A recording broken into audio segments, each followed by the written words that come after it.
রাতে মালার ফিরতে দেরি হলো। প্রিহানকে কল করে আসতে বললে সে তাকে বাড়ি নিয়ে আসে। রাতের খাবার খেতে বসেছে তারা দুজনেই।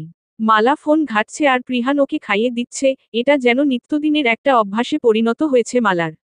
মালা খাওয়ার সময় ফোন রেখে দাও। ছোট বাচ্চাদের মতো মুখে খাবার ধরে রেখেছ। কিঞ্চিত রাগ দেখিয়ে বলে প্রিহান। আপনি এভাবে কেন বলছেন? আমি ফোনে একটা কাজ করছিলাম তো। হ্যাঁ সেই, কত কাজ আমার মহারানীর। একদিন তো বরকে খাইয়ে দিতে পারো নাকি? শুধু আদর, যত্ন নিবা।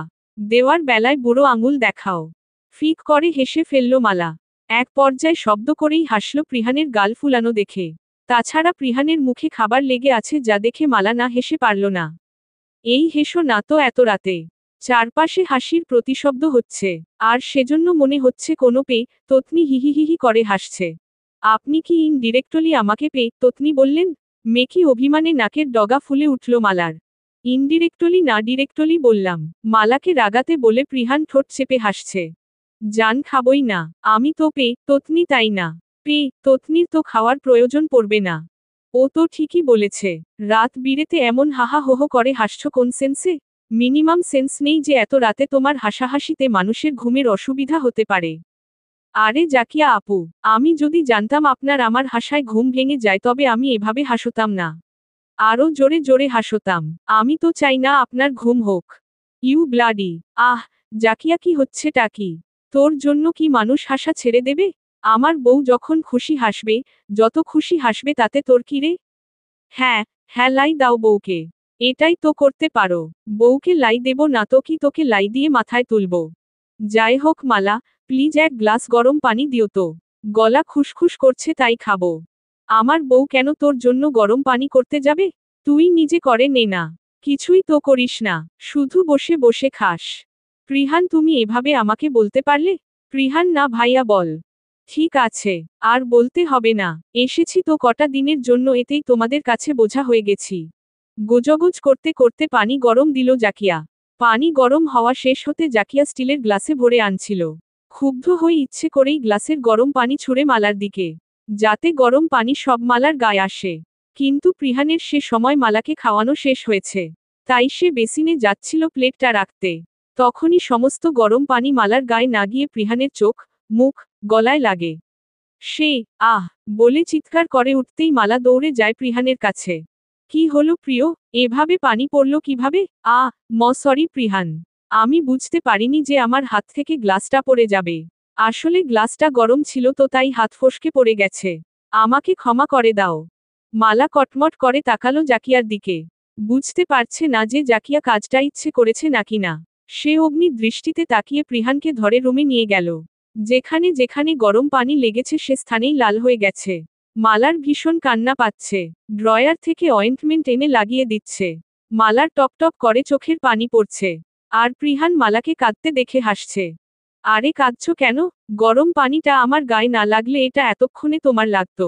ভাগ্যিস আমি দেখেছিলাম পানিটা ছুড়তে। তাই তো সামনে গিয়ে দাঁড়িয়ে পড়ি। মানে? কাঁদতে কাঁদতে জিজ্ঞেস করল মালা। মানেটা হলো জাকিয়া ক্রোধের বসে তোমার দিকে ইচ্ছে করেই পানিটা ছুঁড়েছিল। আমি দেখেছি। আমি ওই ডাইনিকে ছাড়ব না। কতটা কষ্ট হচ্ছে আপনার? যদি ফোসকা উঠে তখন। অনেক জ্বলছে তাই না প্রিয়? প্রিহানের লাল হয়ে যাওয়া স্থানে মলম লাগাতে লাগাতে হুহু করে কেঁদে উঠে মালা। প্রিহান তখনও হাসছে মালার কান্না দেখে। মালা এবারে সেটা লক্ষ্য করে বলে। আপনি হাসছেন? কতগুলো জায়গায় লাল হয়েছে দেখেছেন? আপনার কষ্টের মধ্যেও কি করে হাসি পাচ্ছে বুঝতে পারছি না আমি। গরম পানি আমার গায়ে না পড়লে বুঝতেই পারতাম না আমার বউ আমাকে এতটা ভালোবাসে। আজকে আমার খুব খুশির দিন মাই ড্রাগন ফ্লাই। তুমি আমার এই সামান্য দেখে এমন উতলা হচ্ছ বলেই হাসছি খুশিতে। বৃদ্ধা আঙুল দিয়ে মালার চোখের পানি মুছে দিল প্রিহান। ডাগর ডাগর আখি যুগল ছলছল করছে মালার। সে এক ধ্যানে তাকিয়ে রইল প্রিহানের দিকে। মলম লাগানো শেষ হতেই নাক টেনে উঠে দাঁড়ালো মালা। সে ড্রয়ারে মলম রাখতে রাখতে বলল, আপনি শুয়ে পড়ুন প্রিয়, আমি আসছি একটু। ঠিক আছে জলদি আসো। বউ ছাড়া এখন আর ভালো লাগে না আমার। উফাফ কি যে জাদু করলে আমাকে। এই সময়ও আপনি হেয়ালিপোনা ছাড়বেন না তাই না? বলেই বেরিয়ে গেল। প্রিহান আরেক দফা হাসল মালার যাওয়ার পানে তাকিয়ে। মালা হাতে মোটা গ্লাভস পরল। সে ফুটন্ত গরম পানি গ্লাসে ঢেলে জাকিয়ার রুমের দিকে পা বাড়ালো। দরজার কাছে যেতেই নক করল মালা। কে? আমি জাকিয়া আপু। আপনি না বললেন গরম পানি লাগবে আপনার, তাই নিয়ে এলাম।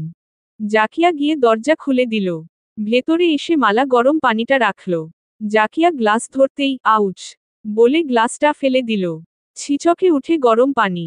আহ ছ্যাক কা লাগলো আপু। গরম পানি চেয়েছিলাম, এতটা ফুটন্ত গরম পানি চাইনি। হাতে ফু দিতে দিতে বলে জাকিয়া। আপনি জানেন ও না কাকে কষ্ট দিয়েছেন আপনি। আমি কাটা তুলতে জানি। আপনি যদি আগুন হন তবে আমি আগ্নেয়গিরির লাভা। আপনি আমার চেয়ে বড় হলেও বুদ্ধিতে কিন্তু আমার সমকক্ষ নন। আমার সাথে লাগতে আসলেই ঝলসে যাবেন বলে দিলাম। মালা ভ্রু কুঁচকে হাত দুটো বুকের কাছে ভাঁজ করে শান্তভাবে বলল। তার এক্সপ্রেশন এতটাই কোল্ড যে ঠান্ডা বাতাসের সঙ্গে তুলনা করা যায়। কথা বলার সঙ্গে সঙ্গে তাকে একদিকে স্ট্রিক্ট মনে হচ্ছিল, আরেক দিকে মনে হচ্ছিল কোনো রহস্যের বেড়া জাল তার চারপাশে ঘিরে রয়েছে। জাকিয়া মালার দিকে তীব্রভাবে তাকাচ্ছে, যেন সে বিষয়টাকে শেষ হতে দেবে না। সে মুচকি হেসে মালাকে ডেকে উঠে। তোমাকে আমার ভালো লেগেছে। তোমার প্রিহানের প্রতি ভালোবাসা, কেয়ার সবটাই নজরকাড়া। আমিও তো প্রিহানকে ভালোবাসি, তাই আমি বুঝতে পারছি তোমার কষ্ট। আচ্ছা এসব ছাড়ো তো, দেখো তো আমার হীরের ক্লিপগুলো চুলে এভাবে গেঁথে গেছে, খুলতেই পারছি না। একটু খুলে দাও না। এই কথায় মালা ফিরে যেতে গিয়েও থামল। হঠাৎ জাকিয়ার এমন ভালো ব্যবহারের মানে ধরতে পারল না সে। ভ্রুক্ষেপহীনভাবে এগিয়ে এসে দাঁড়িয়ে চুল থেকে ক্লিপগুলো খুলে দিল মালা। জাকিয়ার হাতে দিতে চাইলে সে বলল সামনের ড্রেসিং টেবিলের উপরে রাখতে। মালা তাই করল এবং রুম থেকে বেরিয়ে গেল। জাকিয়া ঠোঁট এলিয়ে হেসে রুমাল দিয়ে হীরের ক্লিপগুলো তুলে নিল। পরক্ষণেই হেসে উঠল উচ্চ শব্দে। কি বিভৎস সে হাসি! সকালবেলা মালার ঘুম ভেঙে গেল ফোনের রিংটোনে। সে ফোন হাতে নিয়ে দেখল তার মায়ের ফোন থেকে কল এসেছে। সে ঘুম ঘুম চোখে ফোনটা রিসিভ করে কানে ধরল। সে জানে তার মা তাকে ফোন করবে না। এটা পুতুল কল করেছে। হ্যালো আপু। হ্যাঁ বলো পুতুল, কিছু কি হয়েছে, এত সকালে ফোন করেছো যে? বাড়িতে সব ঠিক আছে তো? হ্যাঁ আপু, ঠিক আছে সব কিছু। শুধু একটা কথা বলতে চাইছিলাম। কি কথা? মনে হচ্ছে সিরিয়াস কোনো কথা বলতে চাইছো। কি হয়েছে বলো তো? আসলে আমি আর চাইছি না প্রশান্ত স্যার আমাকে পড়াক। তুমি প্লিজ উনাকে পড়াতে আসতে বারণ করে দিও। হঠাৎ কি হয়েছে পুতুল যে তুমি তার কাছে আর পড়তে চাইছো না? সে কি ভালো পড়াচ্ছে না? কিন্তু এমন তো হওয়ার কথা নয়। না আপু, সেরকম কিছু নয়। আমার স্কুল থেকে অন্য একজন টিচার ঠিক করা হয়েছে। আমি তার কাছেই পড়ব। তুমি প্রশান্ত স্যারকে মানা করে দিও আসতে। আহা, প্রশান্তও পড়াক না, তাতে ক্ষতি কি? আমি বলছি না উনার কাছে পড়ব না। ব্যাস পড়ব না। তুমি বারণ করে দিও, না হলে আমিই বারণ করব। চমকে উঠে দাঁড়িয়ে পড়ল মালা। হঠাৎ মেয়েটার কি হয়েছে, এমন ব্যবহার তো করে না। কিছু কি হলো নাকি মেয়েটার? এরূপ আচরণের মানে কি? সে শান্তভাবে বলল। ঠিক আছে পুতুল, আমি ওকে বারণ করে দেব যেতে। সরি আপু। আমি ওভাবে বলতে চাইনি। ইটস ফাইন পাখি। রাখছি এখন আমি। আমার একটু কাজ আছে পুতুল। আচ্ছা আপু। ফোন রাখতেই পুতুল মুখ চেপে কেঁদে ওঠে। সে কি করবে? প্রশান্তকে যত দেখবে ততই সে দুর্বল হয়ে পড়বে। সে কোনো পুরুষের সংস্পর্শে নিজেকে নিয়ে যাবে না। সে না হয় প্রশান্তকে দূর থেকেই ভালোবাসবে। সকালে জাকিয়া ঘুম থেকে উঠেই চেঁচামেচি শুরু করল, এটা বলে যে তার হীরের ক্লিপ জোড়া হারিয়ে গেছে। কোথাও পাচ্ছে না। মালা, তুমি তো শেষবার আমার রুম থেকে বেরিয়েছিলে। তার মানে কি আমি ধরে নেব হীরের ক্লিপগুলো তুমিই সরিয়েছ? Shut up Zakia. তুই জানিস কার সম্বন্ধে কি বলছিস? মুখে লাগাম টান, না হলে এই বাড়ি থেকে বেরিয়ে যাবি। আর তোর যে হীরের ক্লিপ আছে এটা তো বোধহয় মালা জানেও না। প্রিহান, তুমি কি জানো, কাল মালা আমার রুমে গরম পানি নিয়ে এসেছিল। তখনই আমি ওকে ক্লিপ জোড়া খুলে দিতে বলি। আর ও খুলেও দেই। তখনই হয়তো ও লোভ সামলাতে পারেনি হীরের ক্লিপগুলো দেখে। হতে পারে তখনই হাত সাফাই করেছে। ও যে ধরনের চিপ ফ্যামিলি থেকে উঠে আসা মেয়ে, ওর দ্বারাই এটা হবে। মালার অপমানে সারা শরীর রিরি করে উঠল। চুরির মতো একটা নিম্নমানের কাজ সে করবে? আল্লাহ, এটা তাকে কি রকম বিপদের সম্মুখীন হতে হলো?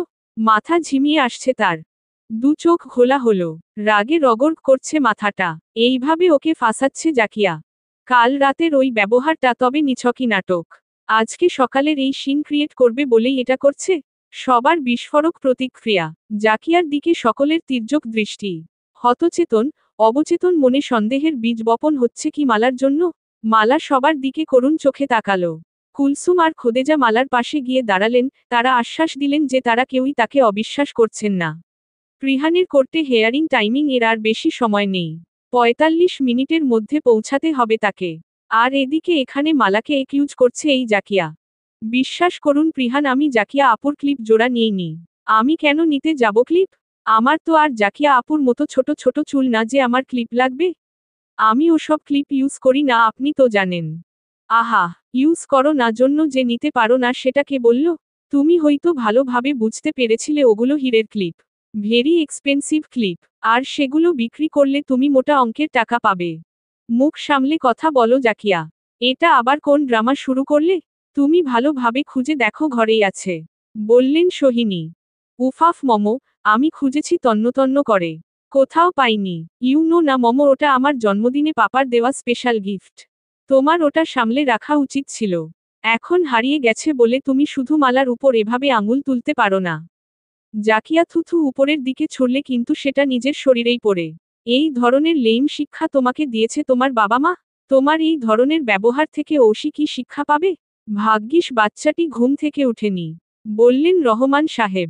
সোহিনী, তোমার কেমন শিক্ষা দেওয়া হয়েছে তোমার মেয়েকে সেটা তো আমরা সচক্ষে দেখতেই পারছি। আমাদের বাড়ির বউকে একিউজ করছে, মিথ্যা এলিগেশন দিচ্ছে আমার পুত্রবধূর উপর। নিজের বাবা আর বড় ভাই ফারুক এর কথা শুনে সোহিনী মাথা নত করলেন। তিনি জানেন তার মেয়ে একটা নাটক করছে যাতে প্রিহান আজ করতে পৌঁছতে না পারে সঠিক সময়ে। দেখুন মামা, আমি ময়নার, ঐশীর, সবার রুম সার্চ করেছি কিন্তু কোথাও পাইনি ক্লিপ। এবার শুধু মালার রুমটা সার্চ করব। ঠিক আছে জাকিয়া আপু, তাতে যদি আপনার শান্তি হয় তবে গিয়ে সার্চ করুন। ছলছল চোখে তাকিয়ে বলল মালা। এটাই যেন চাইছিল জাকিয়া। কাল রাতেই সে একটা পরিকল্পনা করেছিল। আর সেটা বাস্তবায়ন করতে সে তো নিজেই গিয়ে রেখে এসেছে ক্লিপ জোড়া।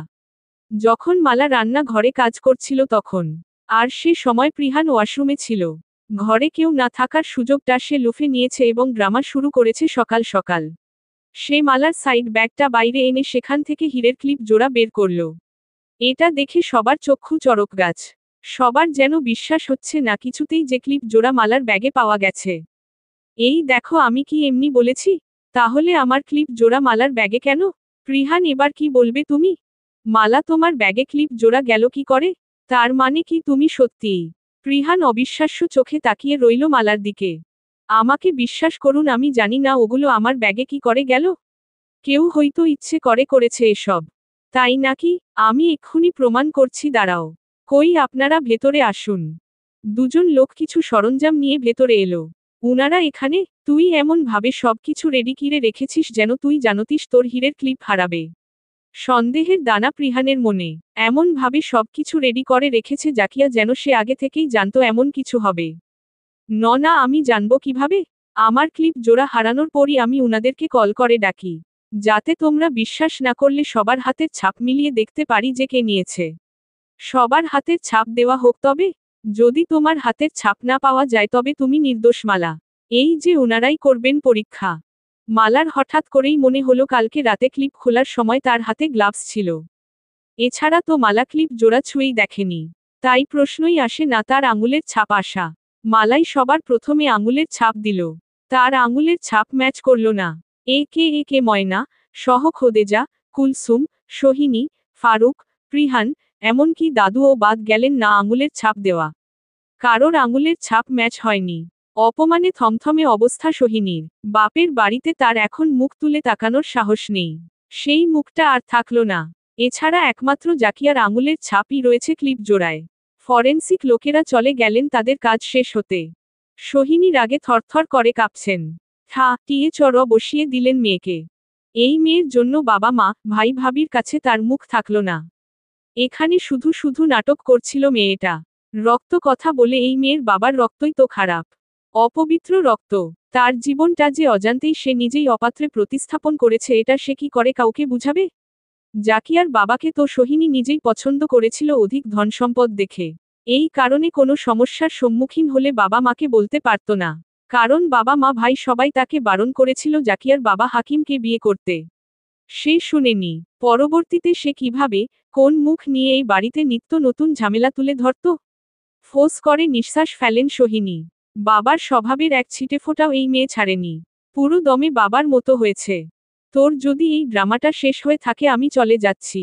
দাদু, দাদি আমি আসছি। এই ড্রামা সহ্য হচ্ছে না। আমার তারা না থাকলে তোমাদের নাতনিকে কি যে করতাম তা ওর ধারণাও নেই। আর কেউ যেন আমার বউকে একটাও বাজে কথা না বলে।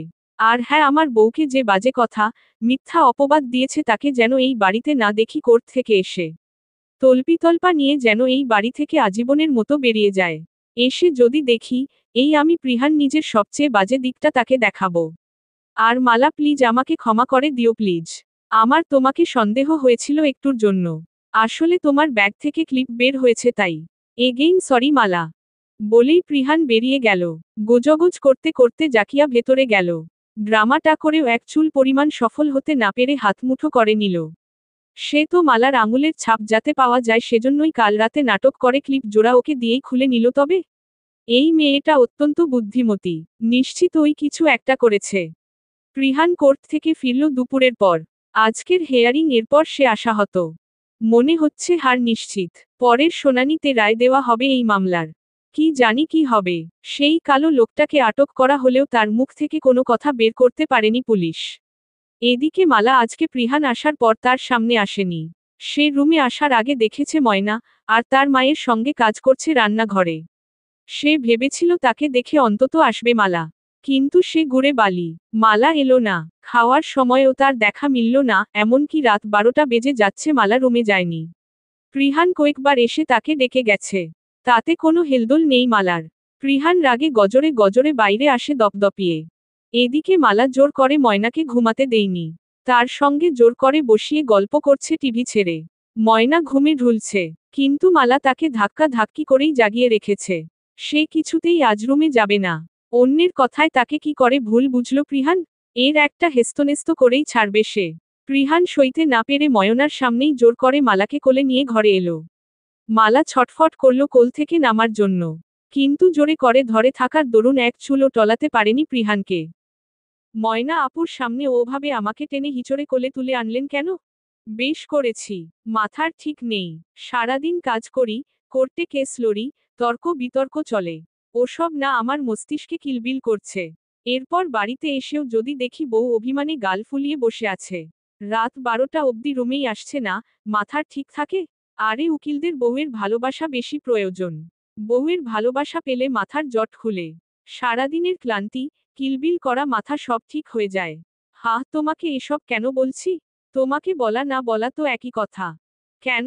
যান না জাকিয়া আপুর কাছে যান। আমাকে কি জন্য প্রয়োজন? যে নিজের বউয়ের উপর বিশ্বাস রাখতে পারে না তার সাথে আমার কিসের কথা? কোনো কথা নেই সরুন। দেখো মালা আমি তোমাকে অবিশ্বাস করিনি। লক্ষ্মীটি বুঝার চেষ্টা করো। আমার তখন তাড়া ছিল। তারপর কেসটা নিয়ে কতটা ডিস্টার্বড ছিলাম তুমি তো জানো। প্লিজ আমাকে ক্ষমা করে দিও মাই ড্রাগন ফ্লাই, প্লিজ। শান্তভাবে বুঝানোর চেষ্টা করল প্রিহান। মালা চুপ করে রইল। তাই তো তাকে ভুল বুঝে লাভ কি? জাকিয়ার দোষ এখানে। ও মহিলা যদি জটলা না বাঁধাতো তবে তো প্রিহান তাকে সন্দেহ করত না। তাছাড়া প্রিহান উকিল মানুষ, সাধারণত কেস লড়তে লড়তে তার মনে একটুতেই সন্দেহের দানা বনে। এক্ষেত্রে প্রিহানের উপর রাগ দেখিয়ে নিজেদের সম্পর্ক নষ্ট করে লাভ নেই। মালাকে চুপ করে থাকতে দেখে শক্ত করে জড়িয়ে ধরল প্রিহান। আরে এত জোরে কেউ জড়িয়ে ধরে? আমার নিঃশ্বাস বন্ধ হয়ে আসছে তো। মনে হচ্ছে পাঁজর, পিঠ, হাড্ডি মাংস সব এক করে দেবেন। চুপ, ডিস্টার্ব করবা না, বলেই মালাকে চুমুতে চুমুতে ভরিয়ে দিচ্ছে প্রিহান। গালে, ঠোঁটে, ঘাড়ে। উম্মাদের মতো চুমু দিচ্ছে। তার ওষ্ঠে লম্বা চুমু দিল প্রিহান, অনেকক্ষণ পর ছেড়ে দিল সে। মালা হাঁপাচ্ছে রীতিমতো। প্রিহান মালার দুই চিবুকে আদুরে ছোঁয়া দিয়ে কপালে কপাল ঠেকিয়ে হাঁপাচ্ছে। মালা শুধু হাইপার হয়ে যাওয়া মানুষটাকে দেখছে। আহা ছাড়ুন না, মিছে রাগী স্বরে বলল মালা। এখন মাথার কিলবিল করা কমেছে। যাও গিয়ে ময়না আপুর সঙ্গে গল্প করো। যাও। ক্ষুব্ধ হয়ে হুট করেই সরিয়ে দিল সে মালাকে।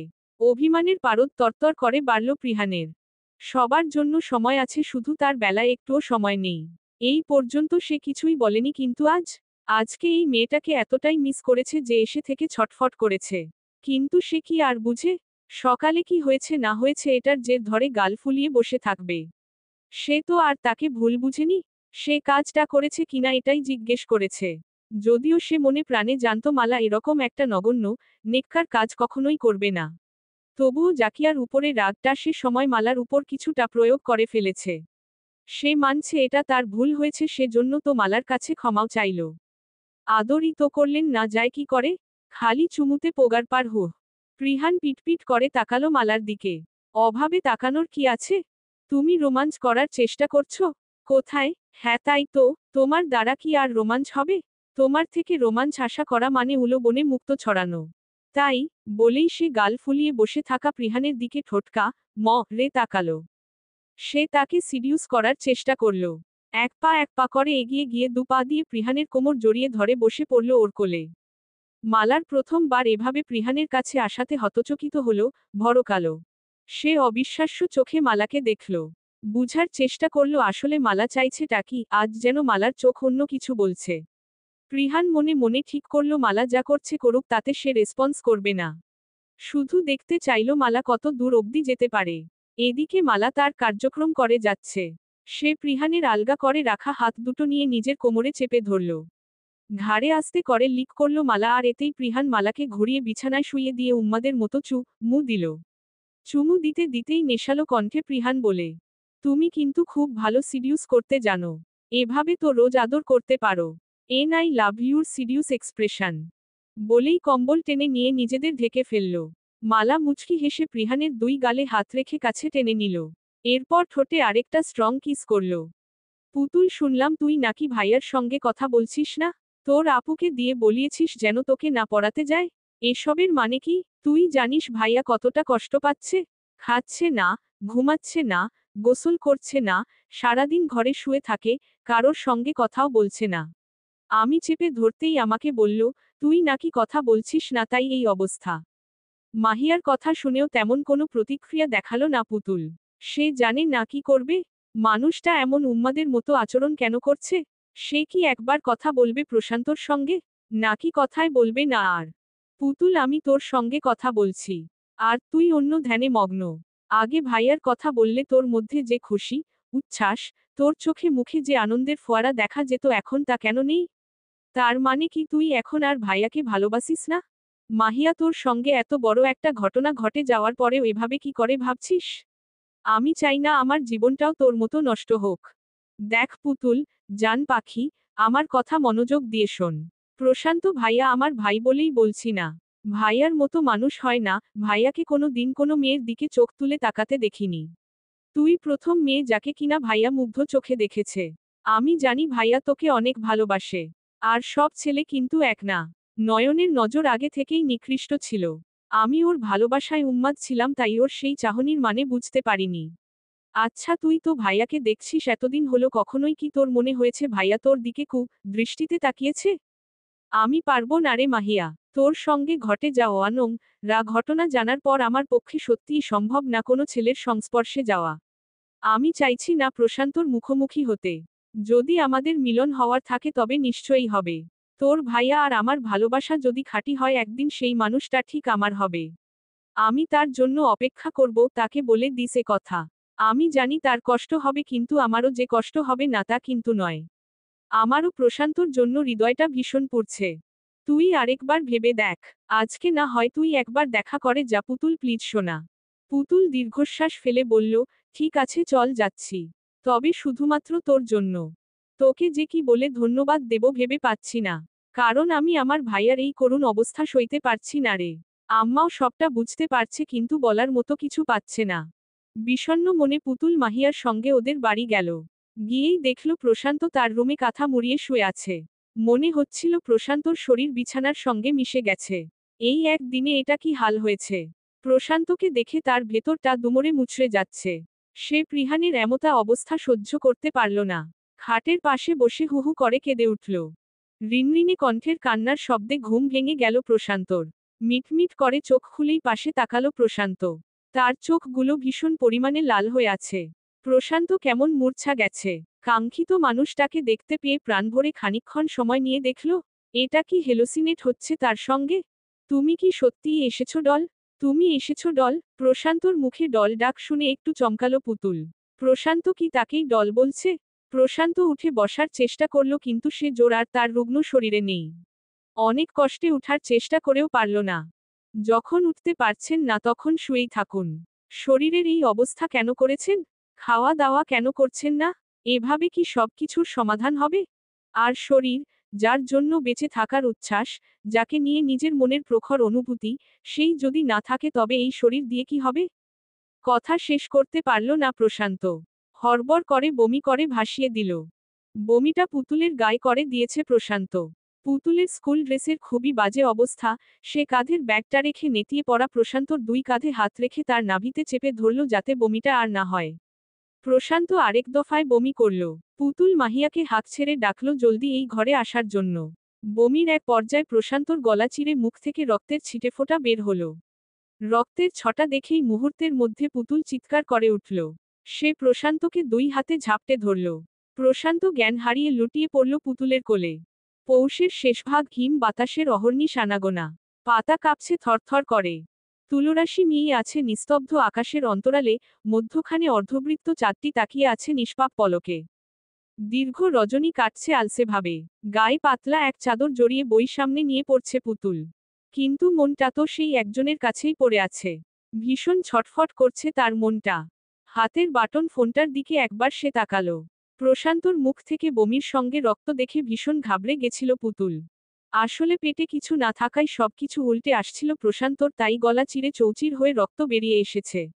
মানুষটার জ্ঞান না ফেরা অবধি শান্তি পাচ্ছিল না পুতুল। ডক্টর দেখানো হয়েছিল তাকে। ডক্টর বলেছে জোরে বমির প্রকোপে গলা চিরে রক্ত বেরিয়েছে, ওষুধ লিখে দিয়েছে ডক্টর। পেট ভরে খাবার খাইয়ে দিয়েছিল পুতুল নিজের হাতে। যদিও প্রশান্তর ভীষণ কষ্ট হয়েছে খাবার গিলতে। গলা চিরে যাওয়ার দরুন ভাত গিলার সময় গলা জ্বালা করেছে ভীষণ। প্রশান্তদের বাড়ি থেকে আসার আগে মাহিয়া প্রশান্তর ফোন নাম্বারটা গুজে দিয়েছে তার হাতে। ব্যাগ থেকে নাম্বারটা বের করে কল লাগালো সে, মন মস্তিষ্কের সাথে এক দফা যুদ্ধ করে। রিং হতেই ফোনটা রিসিভ হলো। হ্যালো, আসসালামু আলাইকুম। কে বলছেন? ওয়ালাইকুম আসসালাম, আমি বলছি। আমি আমি কে? আমি পুতুল বলছি। প্রশান্ত নড়েচড়ে বসল। সে ভীষণ অবাক হয়েছে। কিঞ্চিত হাসির রেখা ফুটে উঠল তার ঠোঁটের কোণে। পুতুল, তুমি তুমি আমার নাম্বার কোথায় পেলে? আস্তে আস্তে কথা বলুন। আপনার গলা ভেঙে গেছে। উত্তেজিত হবেন না, এমনিতেই আপনার শরীর অনেক খারাপ। পুতুল, হুম, তুমি সত্যিই আমাকে কল করেছ? আমার কেমন যেন বিশ্বাস হচ্ছে না। প্রশান্তর গলা ভারী শোনালো। পুতুল এতে আরো দুর্বল হয়ে পড়ল। কাঁদছেন কেন? শান্তভাবে শুধাই পুতুল। তুমি বুঝলে কি করে? আপনার নিঃশ্বাস ভারী শোনালো। তাও তো এত সহজে বুঝার কথা না। নিশ্চুপ রইল পুতুল। কিতক্ষণ পর পুতুল নরম গলায় জিজ্ঞেস করল, আপনার শরীর এখন কেমন? একটু আগেও না মনে হচ্ছিল আমার মতো অসুখী বোধ হয় আর কেউ নেই জানো? মনে হচ্ছিল বিনা মেঘে বজ্রপাত হচ্ছিল। ভেতরটা কেমন পুড়ছিল, জ্বালা করছিল ভীষণভাবে। এই পীড়া যেন নেওয়া যাচ্ছিল না। আর এই মুহূর্ত থেকে আমি খুব খুশি। মন ভালো থাকলে শরীরও ভালো থাকে। আর আমার শরীর, মন ভালো করার ওষুধ তো তুমি পুতুল। ভীষণ অস্বস্তিতে মুষড়ে গেল পুতুল। বুকের বাপাসটা কেমন যেন করছে। ধুকধুক করছে কেমন। আচ্ছা, সে কি অসুস্থ হয়ে যাচ্ছে? হ্যালো পুতুল, আর ইউ দেয়ার? ইয়াহ, আচ্ছা রাখছি হ্যাঁ, আপনি রাতের খাবার খেয়ে ওষুধ খেয়ে নেবেন। কাল আসবে? কাল? আমার হবে না কাল। ইচ্ছে করেই বারণ করল সে প্রশান্তকে। যদিও তার মন ঠিক তার উল্টোটাই বলছে। মন বলছে, একবার যা, গিয়ে সচক্ষে দেখে আয় মানুষটাকে। কিন্তু না, মস্তিষ্ক জানান দিল, না যাওয়ার দরকার নেই। তোর এত কিসের চিন্তা তাকে নিয়ে? ওই যে আবার চুপ করে আছো? শুনো, কাল যদি তুমি না আসো না, আমিও রাতের খাবার খাবো না, ওষুধ খাবো না। আমি অনাহারে থাকি, এটা যদি না চাও তবে কাল তুমি আসবে। আচ্ছা আচ্ছা, আমি আসব। দ্বিধাদ্বন্দ্বে পরেও বলে দিল পুতুল। প্রমিস। অনেকক্ষণ ভেবে চিনতে চোখ বন্ধ করে বলল, আচ্ছা প্রমিস। এখন রাখছি। শোনো ডল। লোকটা তাকে এমন ভাবে ডাকছে যেন এই ডাকটাই কোনো জাদু মেশানো আছে। এতটাই ভালো লাগলো পুতুলের কাছে। সে আলতো করে বলল, হু, I love you Putul. I love you too. Prashanta ভাবতেও পারেনি পুতুল উত্তর দেবে। বুকের সঙ্গে ফোনটা চেপে ধরে কিছু বলতে নিলেই দেখল লাইন ডিসকানেক্ট করে দিয়েছে পুতুল। দুই ঠোঁট এলিয়ে হেসে উঠল প্রশান্ত। এক অন্য রকম সুখে চোখ বুজে নিল সে। উত্তরটা দিয়েই এক সেকেন্ডও দেরি করেনি পুতুল। খট করে কেটে দিয়েছে কল। তার সারা শরীর হিম হয়ে আসছে কেমন যেন। এক অন্য রকম অনুভূতির জালে ভেসে যাচ্ছে সে। তার হৃদয় পুলকিত হচ্ছে রঙিন প্রজাপতির মতো। সে গুটি গুটি পায়ে বিছানায় গিয়ে বসল। রাত 9:30 বাজে। সে কিছুক্ষণ বই নেড়ে চেড়ে দেখল। মোটে পড়াশোনা হলো না তার। এরপর কম্বল মুড়ি দিয়ে শুয়ে পড়ল। যদিও ঘুম তার চোখে ধরা দিল না, একটু একজনের ভাবনায় বিভোর মন। পৃহানের আখি জোড়ায়ও তন্দ্রা লেপ্টে আছে আষ্টেপৃষ্ঠে, নেত্রপল্লব লেগে আসছে বারংবার। শত চেষ্টা করেও তন্দ্রাভাব কাটাতে না পেরে অসন্তোষ সে। ম্রিয়মাণ নয়নে তাকিয়ে রইল সিলিং ফ্যানের দিকে। কাল কোর্টে শেষ শুনানি। হাইকোর্টে মামলার শেষ ফয়সালা শোনানো হবে। অথচ পৃহান ক্লুলেস। ঐশীর রুমে গেছে মালা। এখনো আসছে না সে। পৃহান হাত ঘড়িতে একবার চোখ বুলিয়ে সময় দেখল। রাত 10টার কাছাকাছি বাজে। এখনো কেন আসছে না মালা? এদিকে ঘুমে চোখ লেগে আসছে তার। অতিরিক্ত চিন্তা করলে তার প্রচুর ঘুম পায়। এই স্বভাবটা তার অনেক দিন থেকে। ঘুমে কাতর পৃহান না চাইতেও বিছানায় ঢলে পড়ল। মালার হাতটা চেপে ধরে ঐশী গভীর দৃষ্টিতে পিটপিট করে তাকিয়ে আছে তার দিকে। কি হয়েছে ঐশী সোনার, এভাবে তাকিয়ে আছো কেন? আমার সোনাটার কি মন কেমন করছে? বেজার কেন মুখটা? আচ্ছা মিস্টেরিয়াস আন্টি মায়েরা কি তোমার মতোই হয়? জানো আমি ছোট থেকেই মাম্মাকে দেখিনি। মাম্মার কথা, মাম্মামের গল্প কেউ আমাকে শোনায়নি। এই যে লকেটটা দেখছো না, এটা নাকি আমার মাম্মামের ছিল। আমার যখন অনেক বেশি মন খারাপ হয় তখন এটা আমি আমার বুকে নিয়ে ঘুমিয়ে পড়ি। আমার মনে হয় এটা আমার কাছে থাকলে আমার মাম্মাম আমার কাছে আছে। মালা ভালো করে লকেটটা দেখল। এই লকেট তো সে এর আগে দেখেনি, তবে এটা ঐশীর কাছে কি করে এলো? মালা ঐশীর মাথায় হাত বুলিয়ে দিতে দিতে বলল, মা, আমার সোনা মাটা, আমি আছি তো, একটুও মন খারাপ করো না তো। আমি তো তোমার মায়েরই মতো। তুমি আমাকে আজ থেকে মিস্টেরিয়াস মাম্মা ডাকবে, ঠিক আছে? আচ্ছা, তুমি তো আমাকে কত ভালোবাসো। ঠিক মায়েরা যেমন হয় সেরকমই। তাই আমি তোমাকে মিস্টেরিয়াস মাম্মা ডাকবো। ঠিক আছে আমার সোনা মেয়ে। ঘুমাও তো এখন লক্ষ্মীটি হয়ে। আচ্ছা তুমি আমার মাথায় হাত বুলিয়ে দিলে আমার জলদি ঘুম আসবে। মালা স্নেহের সঙ্গে ঐশীর কপালে দৃঢ় চুম্বন এঁকে দিল। মুহূর্তেই চোখ ভিজে উঠে মালার। সে চাইলেও যে এখন ঐশীকে সত্যিটা বলতে পারবে না। কি করবে সে? এই 5 বছরের ছোট্ট শিশুটির এমন কষ্টের কথা যে আর সহ্য হচ্ছে না। ঐশী ঘুমিয়ে গেলে মালা আস্তে আস্তে উঠতে নিলে ওর হাতের সঙ্গে লেগে ঐশীর হাতের মুঠোয় আগলে রাখা লকেট ছিটকে পড়ল।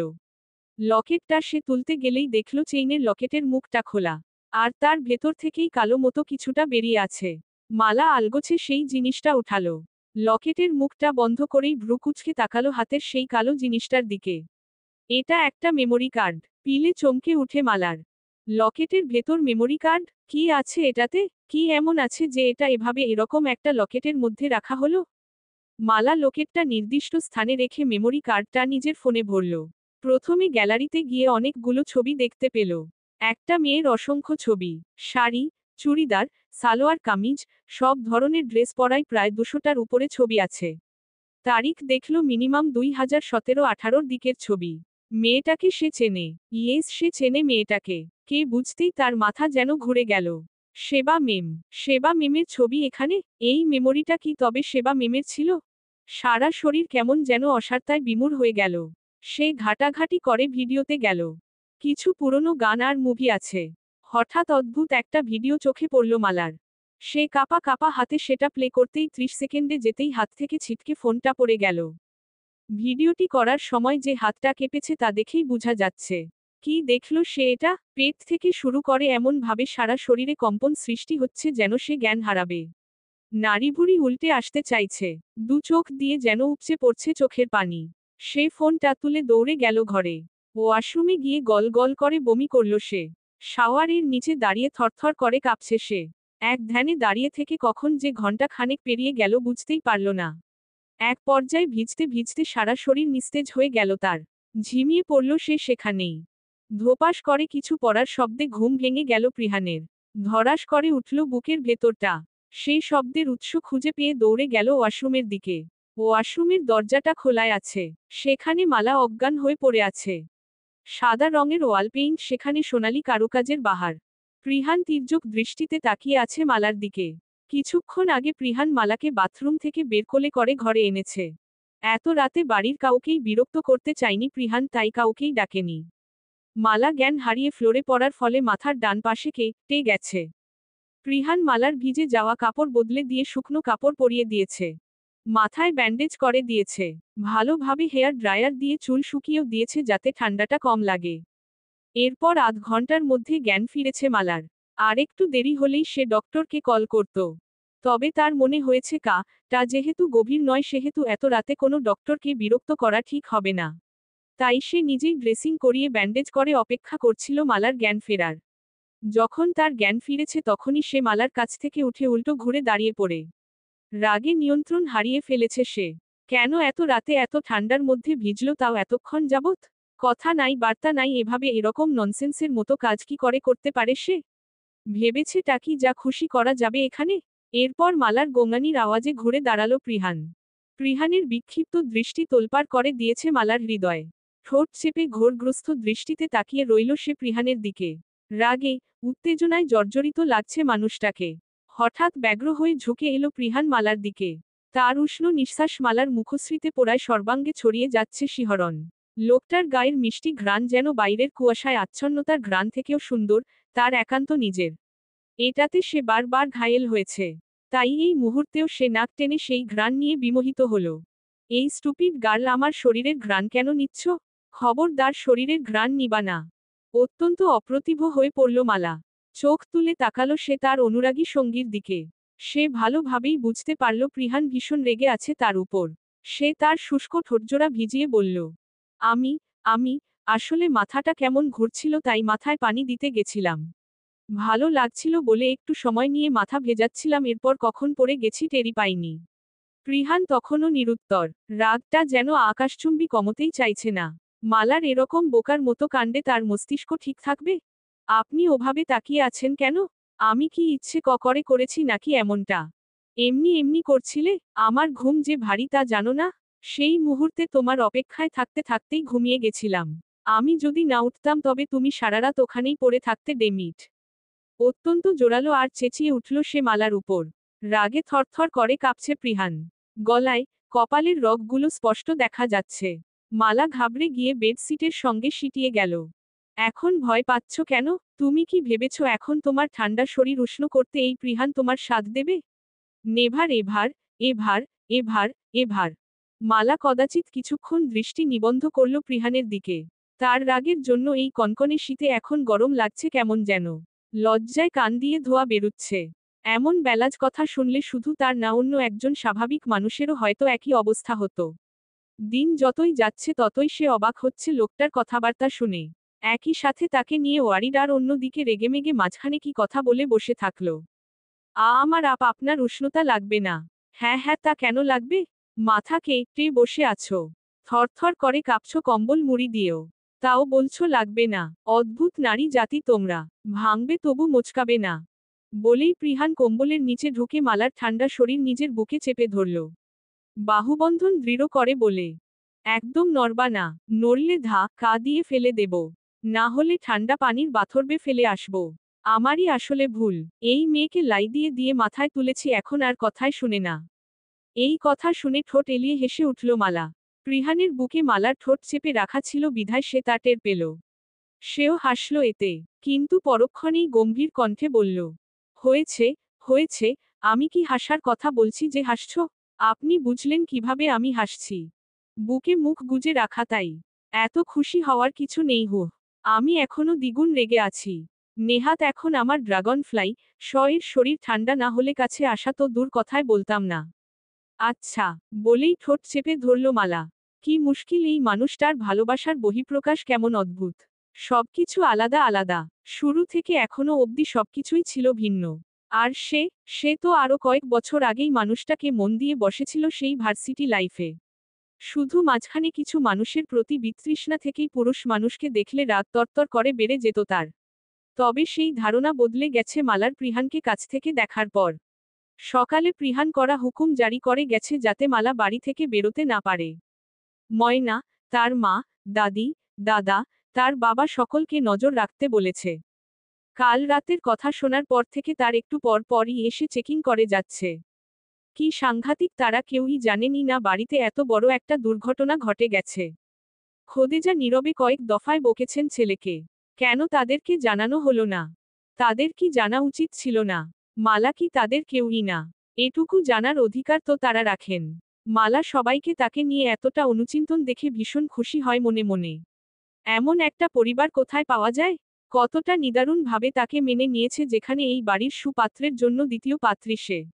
অন্যান্য ফ্যামিলিতে কত রকমের কটাক্ষ শুনতে হতো যদি এমন ঘটনা ঘটত। মেয়ে দ্বিতীয় পাত্রী আর ছেলে ফুল পাত্র।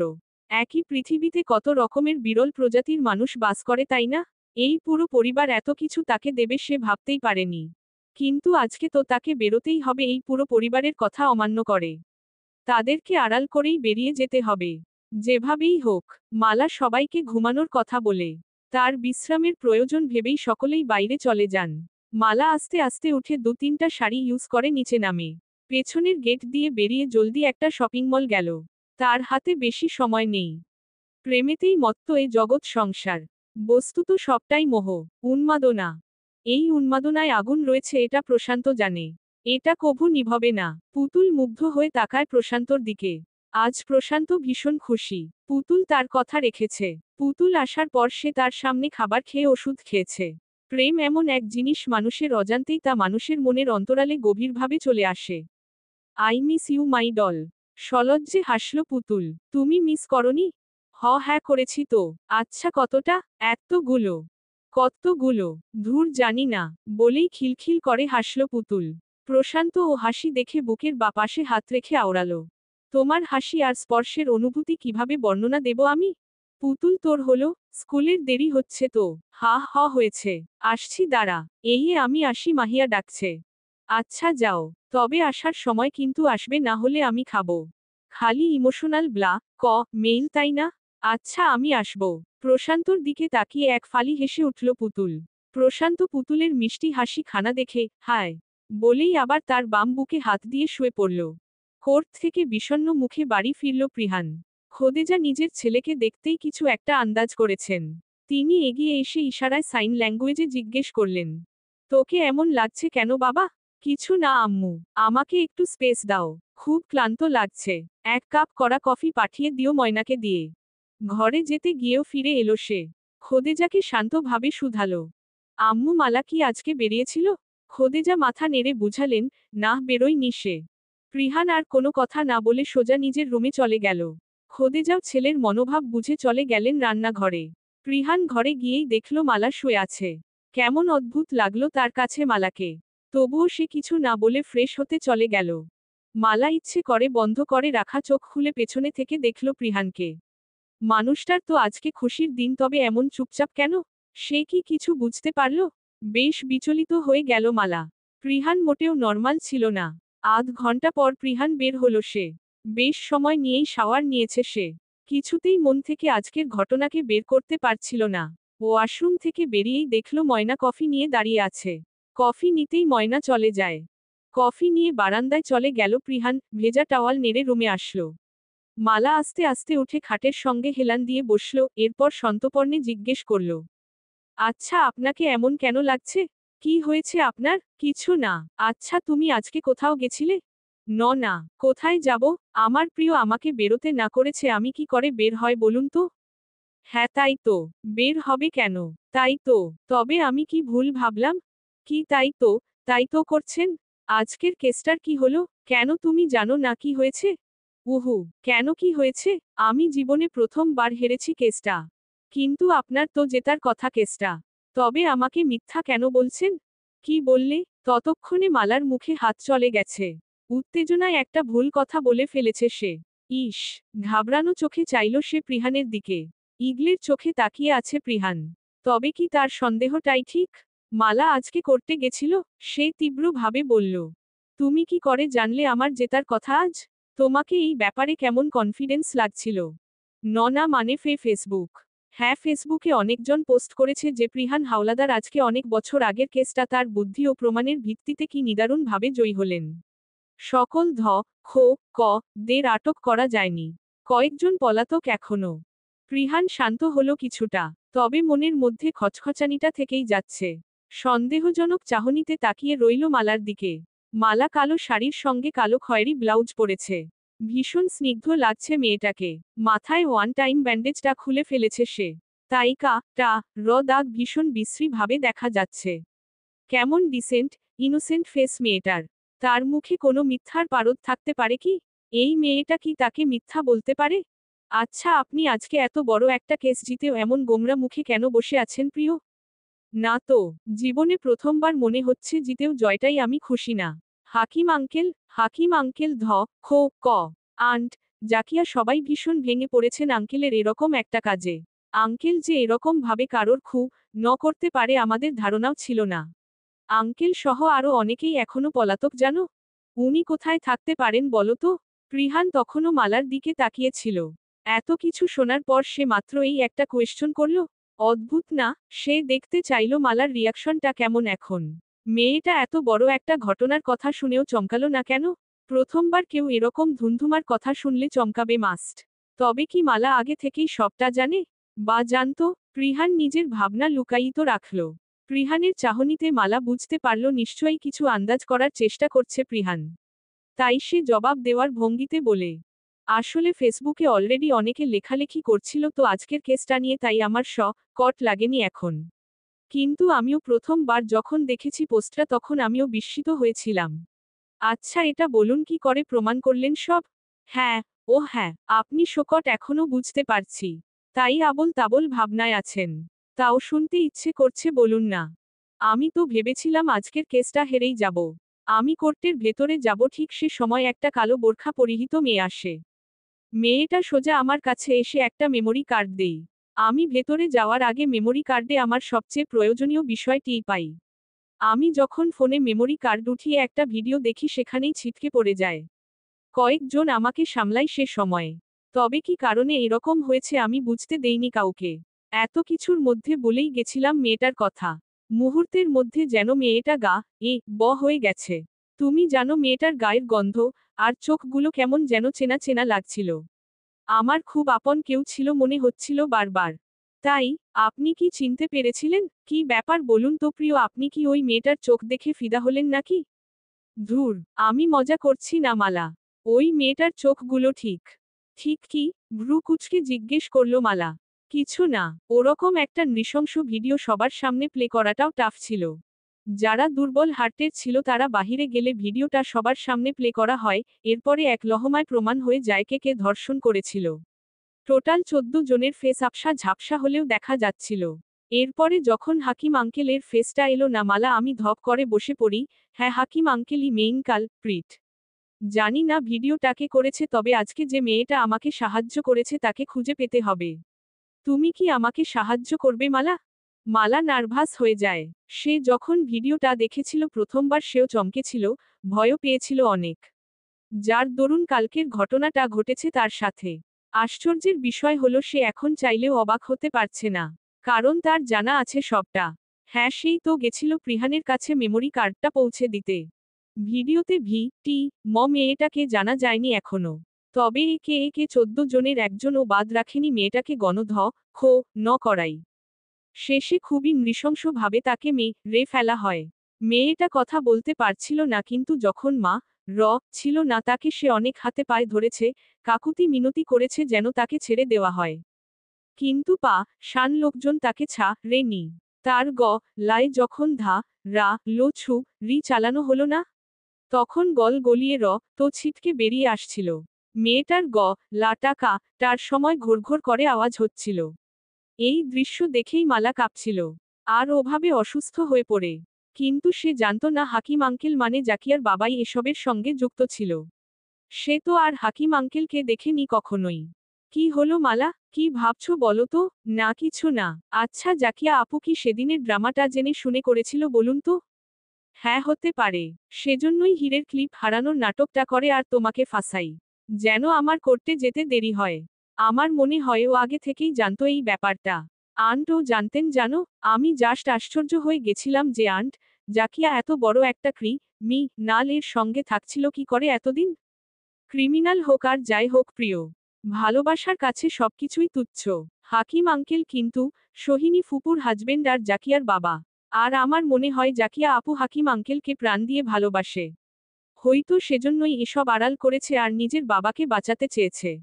যাই হোক না কেন, অপরাধী হয় মালা, সেটা হোক ছোট কিংবা বড় কোনো অপরাধ। বা অত্যন্ত আপনজনের অন্যায়। আমার কাছে সবার জন্য আইন কানুন একই।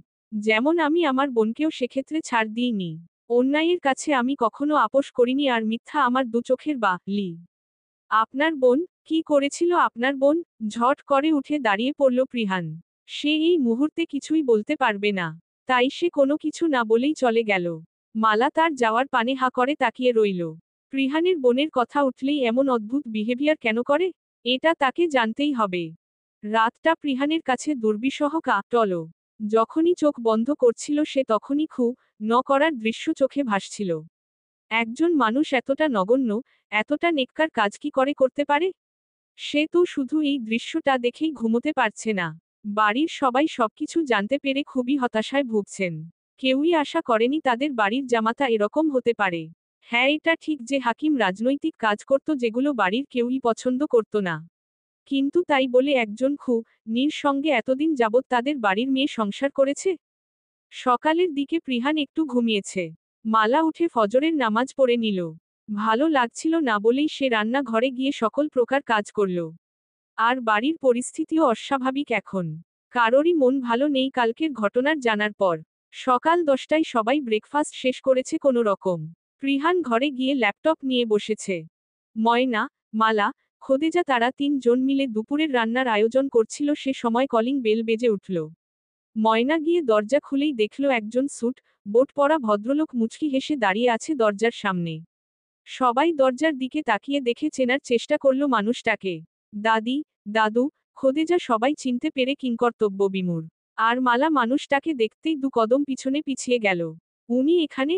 আর কেউ চিনুক আর না চিনুক কুলসুম বেগম ঠিক চিনতে পেরেছেন সামনে দাঁড়িয়ে থাকা ব্যক্তিটিকে। তিনি আর কেউই নন প্রিহানের দাদা রহমান হাওলাদার এর দ্বিতীয় পক্ষের সন্তান মাজহারুল হাওলাদার। এত বছর পর হঠাৎ আসা, এখানে তার পদার্পণটা ছিল চমকে দেওয়ার মতো। মালা গুটিসুটি হয়ে দাঁড়িয়ে আছে। তার চিবুক বেয়ে চোখের নোনা পানি গড়িয়ে পড়ছে। এই মানুষটা এখানে? এখানে কেন এসেছেন তিনি? কুলসুম মিষ্টি হেসে জিজ্ঞেস করলেন।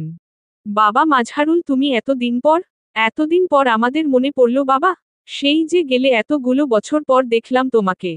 জি আসসালামু আলাইকুম। ওয়ালাইকুম আসসালাম বাবা। ভালো আছো বাবা? হ্যাঁ মা, ভালো আছি। আপনার শরীর ঠিক আছে মা? ওষুধ খাচ্ছেন ঠিক করে? হ্যাঁ গো বাবা, ঠিক আছি। আল্লাহ তায়ালা বোধহয় তোমাকে দেখার জন্যই এত বছর বাঁচিয়ে রেখেছেন আমাকে। এভাবে বলবেন না মা। আমায় কি করে চিনলেন মা? মায়েরা কি সন্তানকে ভুলতে পারে? আমি তোমাকে চিনব না বাবা? আসসালামু আলাইকুম বাবা। মাজহারুল হাওলাদার নিজের বাবার দিকে এগিয়ে এসে বললেন। চমকে তাকালেন রহমান সাহেব। তিনি ভাবতেও পারেননি এত বছর পর তিনি তার ছোট সন্তানকে দেখবেন। তার চোখ ছলছল করে উঠে। তিনি গিয়ে জড়িয়ে ধরেন ছেলেকে। সবার মুখে হাসি ফুটে। এত দিন কোথায় ছিলে বাবা? এই বুড়ো বাবাকে এত দিন পর মনে পড়ল? আপনাদের সব সময় মিস করি বাবা। আমি এখানে না থাকলেও এখানকার সবকিছুর খবর আমি নিতাম। আমি এখানে আসলে যদি বড় ভাইয়া ভাবেন আমি তার আদরে ভাগ বসাচ্ছি। তোমার কেন মনে হলো যে তোমার বড় ভাইয়া এতটা স্বার্থপর? তোমায় তো আমি কম খুঁজিনি মাজহারুল। কোথায় ছিলে ভাই আমার? বড় ভাইয়া, আপনি আমাকে মনে রেখেছেন? কোনো ক্ষোভ খায়েশ রাখেননি আমার প্রতি? আসো বুকে আসো ভাই আমার। এত দিন হয়ে গেল আর তুমি ক্ষোভ খায়েশ মনে রাখার কথা বলছো? এবারে কানমলে দিব কিন্তু। তার আগে তুমি বলো, বড় ভাইয়ের প্রতি কোনো অভিযোগ রাখনি তো? না ভাইয়া, কি যে বলেন। মায়ের মৃত্যুর পর আসলে এখানে থাকার ইচ্ছে থাকলেও নানা ভাইয়ের কথায় বিদেশে যেতে হয় আমাকে। আমার মায়ের নাকি শেষ ইচ্ছে ছিল আমি বিদেশে গিয়ে পড়াশোনা করি। না হলে আপনাদেরকে ছেড়ে যাওয়ার কথা ভাবতাম না। ফারুক হাওলাদার এগিয়ে এসে নিজের ছোট ভাইকে জড়িয়ে ধরলেন। সবার চোখে আনন্দের অশ্রু। সবার সাথে কথা বললেন মাজহারুল হাওলাদার। মালা ছিল এর মধ্যে নীরব দর্শক। সে ভাবতেই পারেনি উনি এই বাড়ির ছোট ছেলে তিনি। প্রিহানের আপন চাচা। সে শাড়ির আঁচল দিয়ে মুখ মুছল। যদি প্রিহান তার জন্ম পরিচয় সম্বন্ধে জেনে যায় তবে প্রিহান কি তাকে আগের মতো গ্রহণ করবে? ভালোবাসবে? কি হলো মেয়ে, সবাই আমার সঙ্গে কথা বলল তুমি বললে না? জি।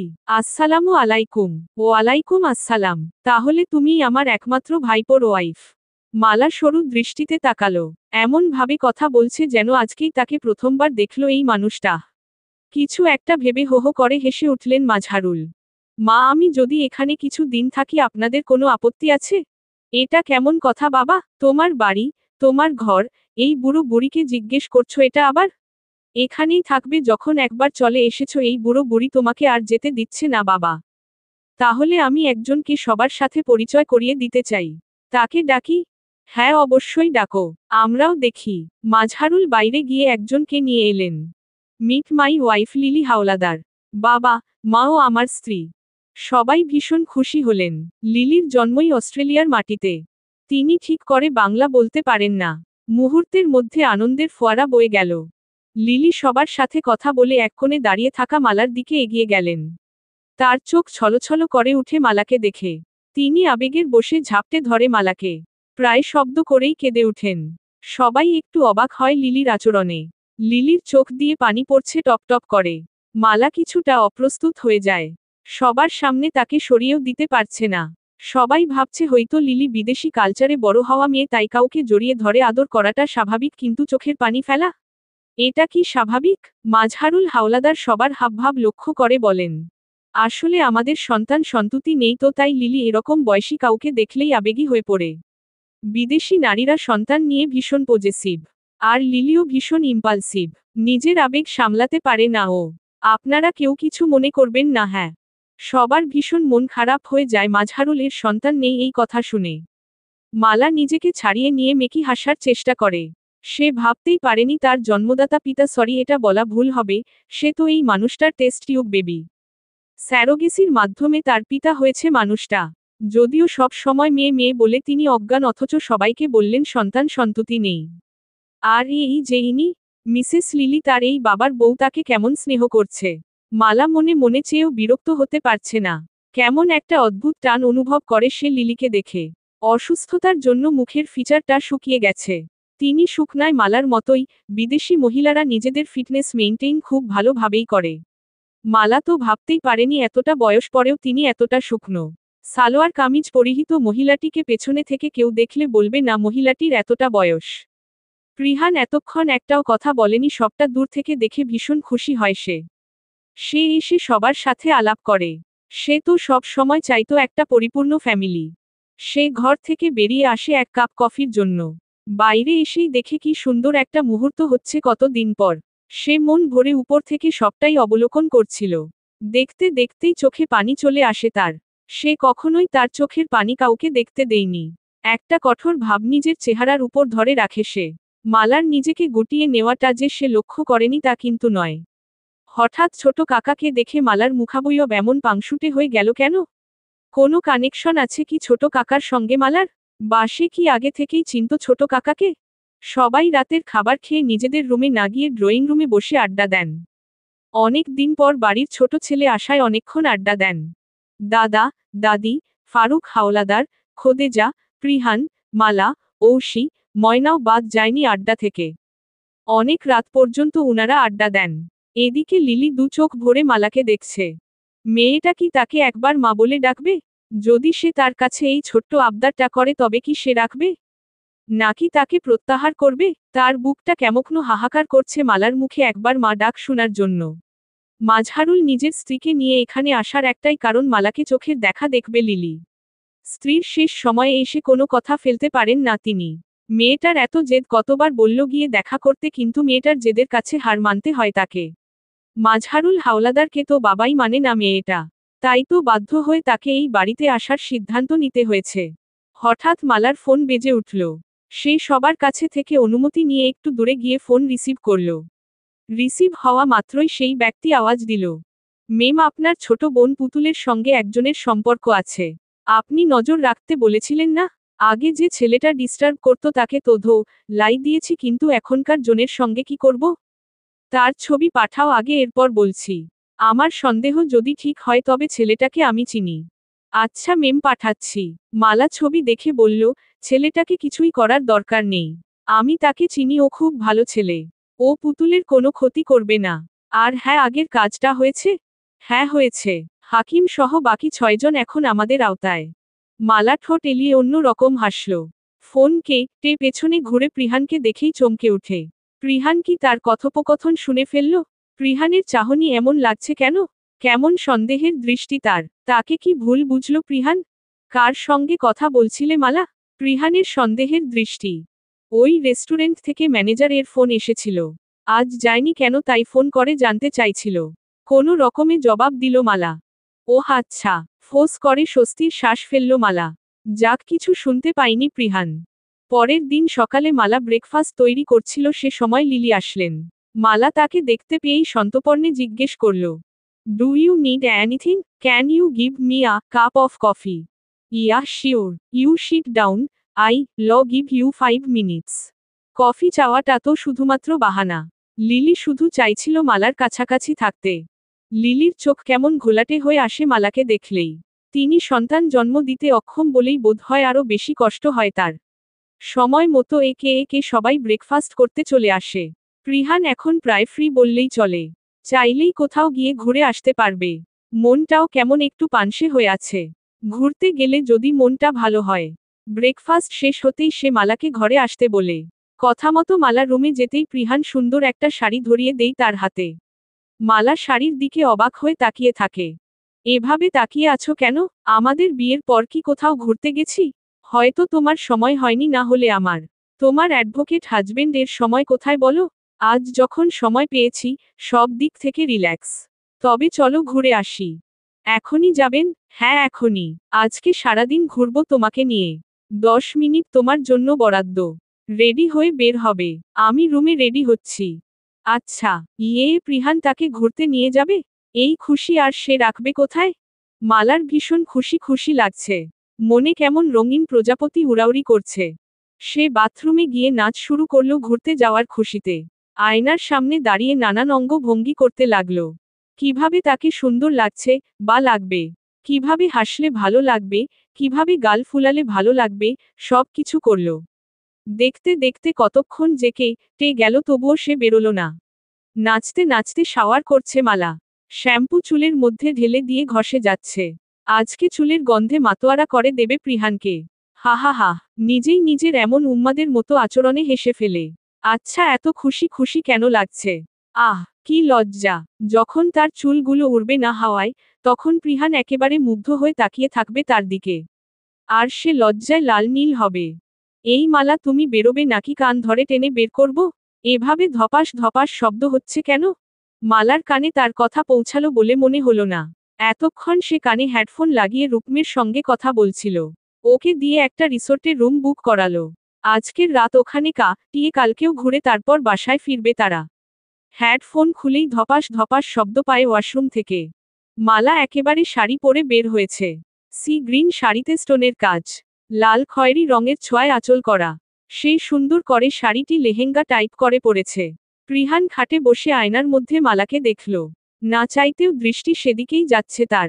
মালার ভালো করে দেখতেই সে বিড়বিড় করে, কি করেছে এই মেয়ে নিজের চোখের? এই মেয়ে চোখ এমন আগুনের মতো লাল কেন? বলেছি 10 মিনিটে বের হতে, বেরিয়ে এলে 2 ঘন্টা পরে। 10টায় গিয়ে 12টায় কিভাবে বের হয় একটা মানুষ? নিজের চোখগুলো দেখো একবার। ভয় করছে তোমার চোখ দেখে এখন। মালা গাল ফুলিয়ে আয়নায় নিজের চোখ দেখল। আ করে জোরে একটা চিৎকার দিল সে। সে তো প্রিহানকে ল করতে চেয়েছিল, কিন্তু এখন তাকে ভয় পাচ্ছে। প্রিহানের কি দোষ? নিজের চোখ দেখে তো সে নিজেই ভয় পেয়ে গেছে। ভড়কে যায় প্রিহান মালার চিৎকারে। অদ্ভুত ভাবে জিজ্ঞেস করে, এই ওয়াশরুমে এতক্ষণ কি করছিলে? নাচছিলে নাকি? ওমন ধপাস ধপাস শব্দ হচ্ছিল। কিছুই করছিলাম না, ফ্যাস ফ্যাস করে জবাব দিয়েই মালা সাজতেন লাগল। সাজুগুজু কমপ্লিট করে বলল, আমি রেডি। থ্যাংক গড, অবশেষে রেডি হতে পারলে। চলো বেরোনো যাক। গোমরা মুখে বেরোলো মালা। একবার চেয়েও দেখল না তাকে লোকটা। এত সুন্দর করে সাজলো সে কার জন্য? বিয়ের পর তার চেহারায় যেন তার সেই আগের তারুণ্যটা ফিরে এসেছে। হয়তো প্রিয় মানুষটার সঙ্গে আছে বলেই সে এত সুখী। প্রতি মুহূর্তে সুখ সুখ অনুভব করে সে। তারা দুজন রিকশায় ঘুরবে আজ। প্রিহান ইচ্ছে করেই গাড়ি নিল না সঙ্গে। দুপুরে একটা রেস্টুরেন্টে খেয়ে রিসোর্টের দিকে রওনা হলো তারা। রিসোর্টের রুমে গিয়ে মালা একটু ফ্রেশ হয়ে নিল। তার মনে এখন অভিমান জমে আছে, ভারী হয়ে আছে। 4টের দিকে বের হলো তারা আবার। ফুচকা, আইসক্রিম দুজনেই খেলো। ঘুরতে ঘুরতে মালার মনটা ফ্রেশ হয়ে গেছে একদম। সন্ধে নামার আগে চট্টগ্রাম পতেঙ্গা বিচে গিয়ে দুজন দুজনার হাত ধরে বালির ওপর দিয়ে হাঁটল খালি পায়ে। মালা সন্ধ্যের সূর্য ডুবার মুহূর্তটা খুব এনজয় করছে। সময়টা যদি এখানেই থেমে যেত কেমন হতো? কি হতো আর তুমি আর আমি বুড়ি হতাম না কখনো। মশকরা করে ঠোঁট চেপে হাসল প্রিহান। আপনি কি সব রোমান্টিকতা ভুলে গেলেন প্রিয়? কোনা চোখে তাকিয়ে বলে মালা। ভুলেছি বুঝি, তার রোমাঞ্চ কি এখানেই শুরু করতে বলছো? এখানে কিন্তু অনেক লোকজন আছে, সমস্যা কিন্তু তোমারই হবে। আমার কিন্তু কোনো সমস্যা নেই। শুরু করব? সব সময় তোত্তারা ব্যাকা কথাবার্তা। এই যে এত সুন্দর করে সাজলাম, কার জন্য? একটা বার তাকালেন না পর্যন্ত ভালো করে? আমাকে কি এতটাই খারাপ লাগে সাজলে? মুখ বিকৃতি করে মালা বালিতে বসে পড়ল। রাগলে মুখশ্রী পাংশুটে দেখায় তার। প্রিহান ভ্রুকুটি সংকুচিত করে একপলক তাকিয়ে হাসে মালার অভিমান দেখে। ফিচেল হেসে বলে, তখন যদি তোমার সৌন্দর্যের প্রশংসা করতাম তাহলে কি তোমার অভিমানী মুখখানা দেখতে পেতাম? আমাকে গলানোর চেষ্টা করবেন না। কণ্ঠে আক্রোশ মিশিয়ে বলে মালা। প্রিহান তার পাশে বসতেই মুহূর্তেই মালা সুধীর হয়ে দাঁড়িয়ে পড়ে। প্রিহানের চিন্তা কোথায় সেটা বুঝতে পেরে স্মিত কণ্ঠে বলে, আমার অভিমানী ফেস আপনার ভালো লাগে? ভালোবাসার মানুষের সব কিছু, সব মুহূর্তের ফেস সুন্দর লাগে। রাগী, অভিমানী, লজ্জায় রাঙা ফুলের মতো স্নিগ্ধ মুখ, সদ্য গোসল করে আসা আলতো ভেজা মুখ, ভেজা চুল, ভেজা ঠোঁট। লজ্জায় তার মুখ ঈষৎ লাল দেখায়। অনুদ্ধত কণ্ঠে জিজ্ঞেস করে, আপনি এসব খেয়াল করেন কই? বুঝিনি তো আগে। প্রেমিকাকে না বুঝতে দিয়ে দেখার মতো মজা আর কোনোটাই নেই আমার ভালোবাসা। ওহ আচ্ছা, ঠোঁট গোল করে বলে মালা। আমার একটা পরি চাই মালা। ঠিক তোমার মতো সুন্দর। আজ তোমাকে ভীষণ সুন্দর লাগছে মালা। যা আমাকে তোমার দিকে খুব টানছে। নিজেকে কন্ট্রোল করাই যে দায়। কথাটা কর্ণগোচর হওয়া মাত্র মালা নিশ্চিত্তে ঘাড় ঘুরিয়ে তাকায়। আপনি যখন বুঝতেই পেরেছিলেন আমি অভিমান করে আছি তবুও তখন বলেননি কেন? প্রিহান আলতো করে জড়িয়ে ধরে মালাকে, হাতের বাঁধন শক্ত করে বলে, এখানে এসে জানাতে চেয়েছিলাম। একান্ত ভাবে, তাই। মালা গাল ফুলিয়ে বলে, নট ফেয়ার। প্রিহান মালার গালে আলতো করে আধর ছুঁয়ে বলল, ভালোবাসায় সবকিছুই ফেয়ার। আনো ফেয়ার বলতে কোনো শব্দ নেই। মালা আরও কিছুক্ষণ কপট রাগ দেখাতে চেয়েছিল কিন্তু প্রিহানের স্পর্শে সেটা পারল না। গলে গেল মন তার। কণ্ঠ মিহি করে বলে, আপনাকে কিছু কথা বলতে চাই প্রিয়। আমার জীবনের কিছু তিক্ত সত্যি। বলো, আগে বলুন আমায় কখনো ছেড়ে যাবেন না প্রিয়। আমি শেষ নিঃশ্বাস অবধি তোমার সঙ্গে থাকব মাই ড্রাগন ফ্লাই, কোনো পরিস্থিতিতেই ছেড়ে যাব না তোমাকে। এসব ছাড়ার কথা বললে কিন্তু করে ফেলবো বলে দিলাম। আমার জন্ম স্যারোগেসির মাধ্যমে। আমি অস্ট্রেলিয়ায় টেস্ট টিউব বেবি হিসেবে জন্মগ্রহণ করেছি 1999 সালে। সোজাসাপটা বলে মালা প্রিহানের দিকে তাকাই। কিছুক্ষণের জন্য প্রিহান স্তব্ধ হয়ে তাকিয়ে রইল মালার দিকে। প্রিহানের এভাবে তাকানোই মালার ভয় হলো। প্রিহানকে হারানোর ভয়। যদি সত্যিটা জানার পর তাকে ছেড়ে দিতে চাই প্রিহান তখন? টপ টপ করে কয়েক ফোঁটা জল গড়িয়ে পড়ে তার চোখ থেকে। কণ্ঠ কেমন রোদ হয়ে আসছে তার।